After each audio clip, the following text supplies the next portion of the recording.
ਵਾਹਿਗੁਰੂ ਜੀ ਕਾ ਖਾਲਸਾ ਵਾਹਿਗੁਰੂ ਜੀ ਕੀ ਫਤਿਹ। ਸ਼ਲੋਕ ਭਗਤ ਕਬੀਰ ਜੀ ਕੇ।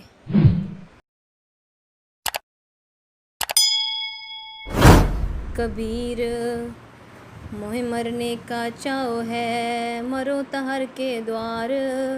मत हर पूछे कौन है, परा हमारे बार। हे कबीर, मेरे अंदर तांग है कि मैं आपा भाव मिटा दियाँ, ममता मुका दियाँ। पर ਇਹ ਆਪਾ ਭਾਵ ਤਦੋਂ ਹੀ ਮਿਟ ਸਕਦਾ ਹੈ ਜੇ ਪ੍ਰਭੂ ਦੇ ਦਰ 'ਤੇ ਡਿੱਗ ਪਈਏ। ਇਸ ਤਰ੍ਹਾਂ ਕੋਈ ਅਜਬ ਗੱਲ ਨਹੀਂ ਹੈ ਕਿ ਮਿਹਰ ਕਰਕੇ ਉਹ ਬਖਸ਼ਿੰਦ ਪ੍ਰਭੂ ਕਦੇ ਪੁੱਛ ਹੀ ਬਹੇ ਕਿ ਮੇਰੇ ਦਰਵਾਜ਼ੇ ਉੱਤੇ ਕੌਣ ਡਿੱਗ ਪਿਆ ਹੈ। ਕਬੀਰ ਨਾ ਹਮ ਕੀਆ ਨ ਕਰੇਗੇ, ਨਾ ਕਰ ਸਕੇ ਸਰੀਰ। ਕਿਆ ਜਾਨੋ ਕਿਛ ਹਰ ਕੀਆ, ਪਇਓ ਕਬੀਰ ਕਬੀਰ। ਹੇ ਕਬੀਰ, ਇਹ ਮੇਰੀ ਹਿੰਮਤ ਨਹੀਂ ਸੀ ਕਿ ਕਾਮ ਆਦਿਕ ਲਾਖ ਹੇਰੀ ਦੀ ਮਾਰ ਤੋਂ ਬਚ ਕੇ ਮੈਂ ਪ੍ਰਭੂ ਚਰਨਾਂ ਵਿੱਚ ਜੁੜ ਸਕਦਾ। ਅਗਾਂਹ ਨੂੰ ਵੀ ਮੇਰੇ ਵਿੱਚ ਇਹ ਤਾਕਤ ਨਹੀਂ ਆ ਸਕਦੀ ਕਿ ਖੁਦ ਇਹਨਾਂ ਵਿਕਾਰਾਂ ਦਾ ਟਾਕਰਾ ਕਰਾਂ। ਮੇਰਾ ਇਹ ਸਰੀਰ ਇਤਨੇ ਜੋਗਾ ਹੈ ਹੀ ਨਹੀਂ। ਅਸਲ ਗੱਲ ਇਹ ਹੈ ਕਿ ਕਾਮ ਆਦਿਕਾਂ ਨੂੰ ਜਿੱਤ ਕੇ ਜੋ ਥੋੜ੍ਹੀ ਬਹੁਤ ਭਗਤੀ ਮੈਥੋਂ ਹੋਈ ਹੈ, ਇਹ ਸਭ ਕੁਝ ਪ੍ਰਭੂ ਨੇ ਆਪ ਕੀਤਾ ਹੈ ਤੇ ਉਸ ਦੀ ਮਿਹਰ ਨਾਲ ਕਬੀਰ ਭਗਤ ਮਸ਼ਹੂਰ ਹੋ ਗਿਆ ਹੈ। कबीर सुपने हूँ बरड़ाए कै, जेह मुख निकसै राम। ताके पग की पा नहीं, मेरे तन को चाम।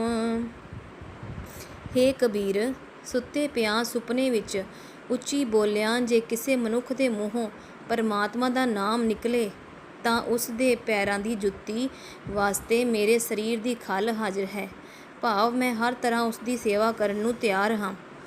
कबीर माटी के हम पुतरे, मानस राख्यो नाओ। 4 दिवस के पहुने, बड़ बड़ रूंदह ठाओ। हे कबीर, ਅਸੀਂ ਮਿੱਟੀ ਦੀਆਂ ਪੁਤਲੀਆਂ ਹਾਂ। ਅਸਾਂ ਆਪਣੇ ਆਪ ਦਾ ਨਾਮ ਤਾਂ ਮਨੁੱਖ ਰੱਖ ਲਿਆ ਹੈ, ਪਰ ਰਹੇ ਅਸੀਂ ਮਿੱਟੀ ਦੇ ਹੀ ਪੁਤਲੇ, ਕਿਉਂਕਿ ਜਿਸ ਪਰਮਾਤਮਾ ਨੇ ਸਾਡਾ ਇਹ ਪੁਤਲਾ ਸਜਾ ਕੇ ਇਸ ਵਿੱਚ ਆਪਣੀ ਜੋਤ ਪਾਈ ਹੈ, ਉਸ ਨੂੰ ਵਿਸਾਰ ਕੇ ਮਿੱਟੀ ਨਾਲ ਹੀ ਪਿਆਰ ਕਰ ਰਹੇ ਹਾਂ। ਅਸੀਂ ਇੱਥੇ 4 ਦਿਨਾਂ ਲਈ ਪ੍ਰਾਹੁਣੇ ਹਾਂ, ਪਰ ਵਧੀਕ ਥਾਂ ਮਲਦੇ ਜਾ ਰਹੇ ਹਾਂ। ਕਬੀਰ ਮਹਿੰਦੀ ਕਰਕੇ ਘਾਲਿਆ, ਆਪ ਪਿਸਾਏ। ਤੈਸੈ ਬਾਤ ਨ ਪੁੱਛੀਐ, ਕਬਹੂ ਨ ਲਾਈ ਪਾਏ। ਹੇ ਕਬੀਰ, ਮਹਿੰਦੀ ਪੀ ਕੇ ਬਰੀਕ ਕਰੀਦੀ ਹੈ ਤੇ ਫਿਰ ਪੈਰੀ ਲਾਈਦੀ ਹੈ। ਇਸ ਤਰ੍ਹਾਂ ਮਹਿੰਦੀ ਦੇ ਸਹੇ ਹੋਏ ਕਸ਼ਟ ਮਾਨੋ ਕਬੂਲ ਪੈ ਜਾਂਦੇ ਹਨ। ਪਰ ਜਿਸ ਮਨੁੱਖ ਨੇ ਆਪਣੇ ਆਪ ਨੂੰ ਤਪ ਆਦਿਕਾਂ ਦੇ ਕਸ਼ਟ ਦੇ ਕੇ ਬੜੀ ਘਾਲ ਘਾਲੀ, ਜਿਵੇਂ ਮਹਿੰਦੀ ਨੂੰ ਪੀ ਕੇ ਬਾਰੀਕ ਕਰੀਦਾ ਹੈ, ਹੇ ਪ੍ਰਭੂ, ਤੂੰ ਉਸ ਦੀ ਘਾਲ ਕਮਾਈ ਵੱਲ ਤਾਂ ਪਰਤ ਕੇ ਤੱਕਿਆ ਵੀ ਨਾ। ਤੂੰ ਉਸ ਨੂੰ ਕਦੇ ਆਪਣੇ ਚਰਨਾਂ ਵਿੱਚ ਨਾ ਜੋੜਿਆ। ਕਬੀਰ ਜਹ ਦਰ ਆਵਤ ਜਾਤਿਓ, ਹਟਕੇ ਨਾਹੀ ਕੋਏ। ਸੋ ਦਰ ਕੈਸੇ ਛੋਡੀਐ, ਜੋ ਦਰ ਐਸਾ ਹੋਏ। ਹੇ ਕਬੀਰ, ਜਿਸ ਦਰ 'ਤੇ ਟਿਕੇ ਰਿਹਾ, ਲਾਖ ਅਹੇਰੀ ਪਾਂਚੋਂ ਲੜਕਾ ਆਦਿਕ ਵਿੱਚੋਂ ਕੋਈ ਵੀ ਜੀਵਨ ਦੇ ਸਹੀ ਰਾਹ ਵਿੱਚ ਰੋਕ ਨਹੀਂ ਪਾ ਸਕਦਾ। ਜੋ ਦਰਵਾਜ਼ਾ ਅਜਿਹਾ ਹੈ, ਉਹ ਦਰ ਕਦੇ ਛੱਡਣਾ ਨਹੀਂ ਚਾਹੀਦਾ। ਕਬੀਰ ਡੂਬਾ ਥਾ ਪੈ ਉਬਰਿਓ, ਗੁਣ ਕੀ ਲਹਿਰ ਚਬਕ। ਜਬ ਦੇਖਿਓ ਬੇੜਾ ਜਰਜਰਾ, ਤਬ ਉਤਰ ਪਰਿਓ ਹਉ ਫਰਕ। ਹੇ ਕਬੀਰ, ਸੰਸਾਰ ਸਮੁੰਦਰ ਵਿੱਚ ਮੈਂ ਡੁੱਬ ਚੱਲਿਆ ਸਾਂ, ਪਰ ਪ੍ਰਭੂ ਦੀ ਸਿਫਤ ਸਲਾਹ ਦੀ ਲਹਿਰ ਦੇ ਧੱਕੇ ਨਾਲ ਸੰਸਾਰਕ ਮੋਹ ਦੀਆਂ ਠਿੱਲਾਂ ਵਿੱਚੋਂ ਮੈਂ ਉਤਾਂਹ ਚੁੱਕਿਆ ਗਿਆ।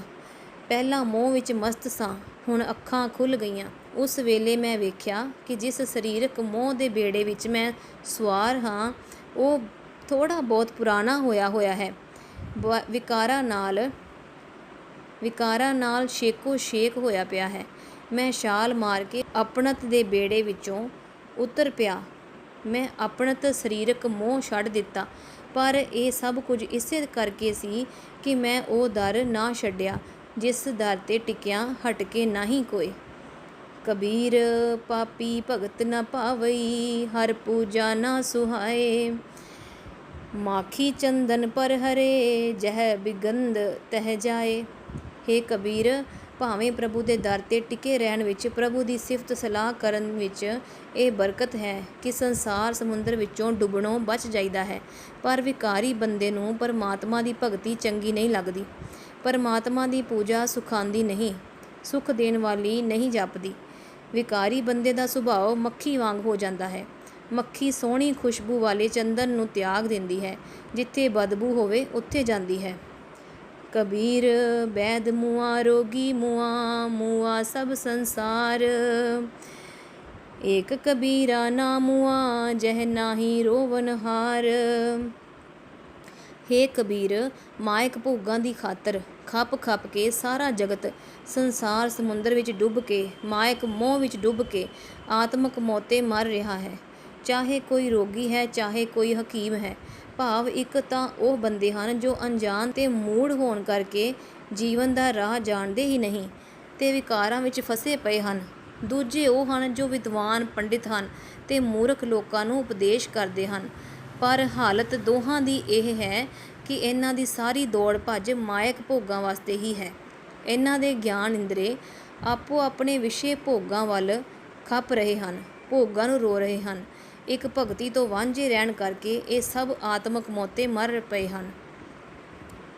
ਹੇ ਕਬੀਰ, ਸਿਰਫ ਉਹ ਮਨੁੱਖ ਆਤਮਕ ਮੌਤੇ ਨਹੀਂ ਮਰਦਾ ਜਿਸ ਦਾ ਕੋਈ ਸੰਗੀ ਸਾਥੀ ਗਿਆਨ ਇੰਦਰਾ ਮਾਇਕ ਭੋਗਾਂ ਦੀ ਖਾਤਰ ਰੋ ਨਹੀਂ ਪਿਆ, ਖੱਪ ਨਹੀਂ ਰਿਹਾ।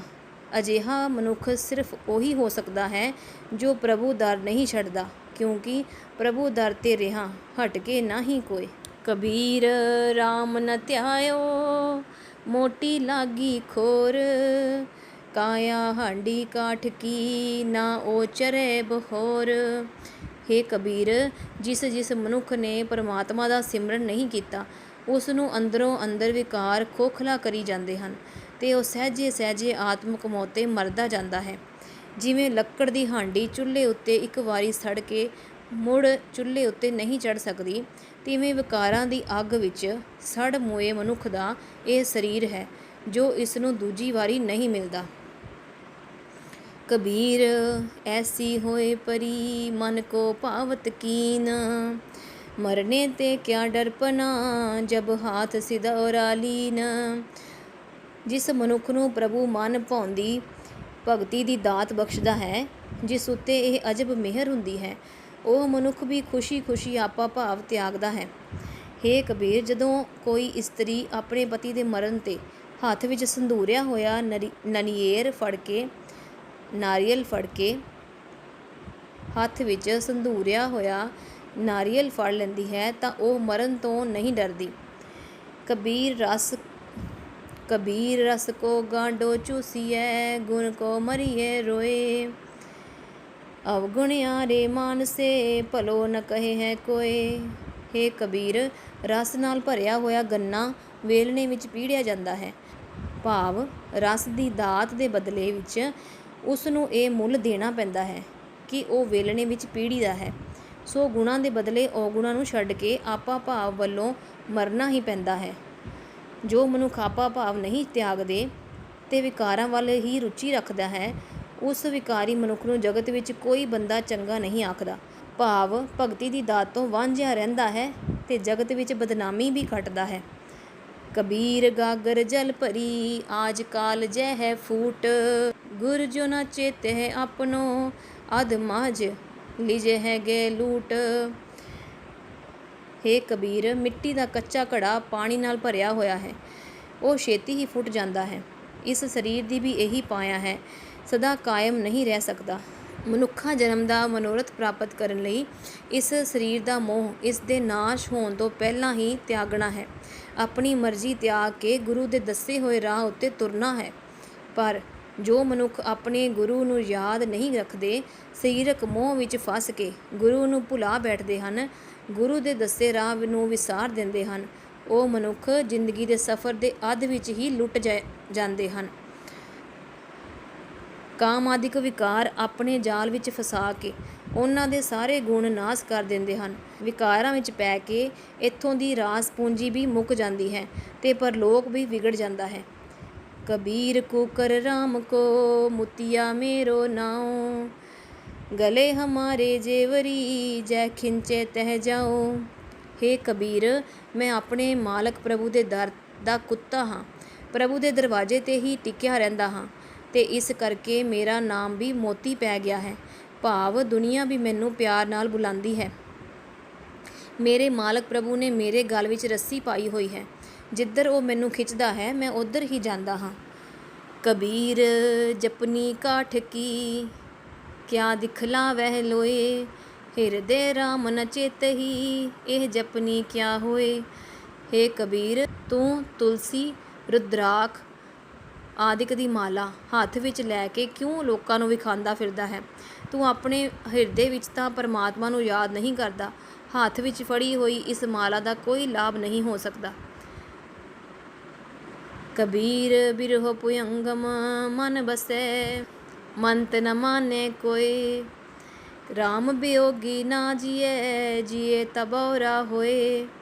ਹੇ ਕਬੀਰ, ਕਾਠ ਕੀ ਜਪਣੀ ਤਾਂ ਕੁਝ ਸਵਾਰ ਨਹੀਂ ਸਕਦੀ, ਪਰ ਜਿਸ ਮਨੁੱਖ ਦੇ ਮਨ ਵਿੱਚ ਗੁਰੂ ਦੀ ਸ਼ਰਨ ਪੈ ਕੇ ਬਿਰਹੋਂ ਦਾ ਸੱਪ ਆ ਵਸੇ, ਜਿਸ ਮਨੁੱਖ ਨੂੰ ਗੁਰੂ ਦਰ ਤੋਂ ਇਹ ਸੂਝ ਮਿਲ ਜਾਏ, ਇਹਨਾਂ ਕਾਮ ਆਦਿਕਾਂ ਨੇ ਮੈਨੂੰ ਰੱਬ ਨਾਲੋਂ ਵਿਛੋੜ ਦਿੱਤਾ ਹੈ।